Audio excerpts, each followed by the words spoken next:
In other news, Food and Drug Administration advisors have recommended both Moderna and Pfizer COVID-19 vaccines for the youngest children. Moderna's vaccine is for children ages 6 months to 5 years, while Pfizer's is for children ages 6 months to 4 years. The FDA will now make its official decision that would open up the floor for the CDC to debate. It could be available as soon as next week. KXAN's Grace Reeder talked to UT experts today about what this all means for our local COVID-19 case numbers. She's joining us live now in the newsroom. So Grace, what is the impact of this moving forward? Well, the folks at the UT Modeling Consortium say the ability for people regardless of age to get vaccinated will certainly help increase immunity and contain the spread of COVID moving forward. Pair that with another round of boosters coming and it could be the key to avoiding another big surge, they tell me.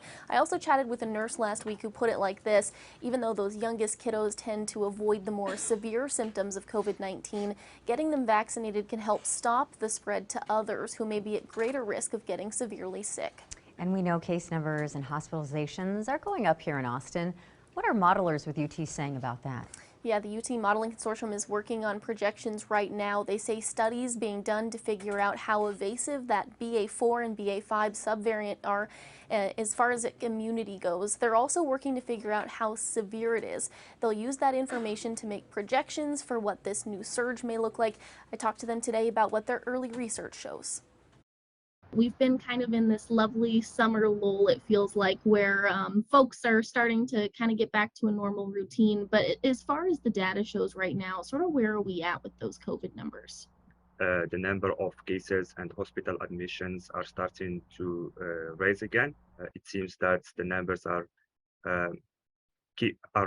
rising, and probably they will keep rising for a few weeks or months. As we have now sort of transitioned as the city of Boston into those low, medium, and high CDC levels, do you all have any indication when it might be that we go from that medium level to that high level? It really depends on these uncertainties that we are having now, but we expect this to not be very soon. We think that this will take a few time, and that this wave will be more gradual because of the level of immunity that we have, and this will also depend on the behavior of people and how many boosters are being administered in the next weeks.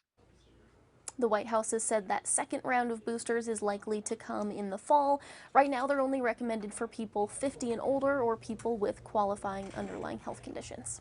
Grace Reeder, live in the newsroom. Thank you so much. You can read more about Grace's report at KXAN.com.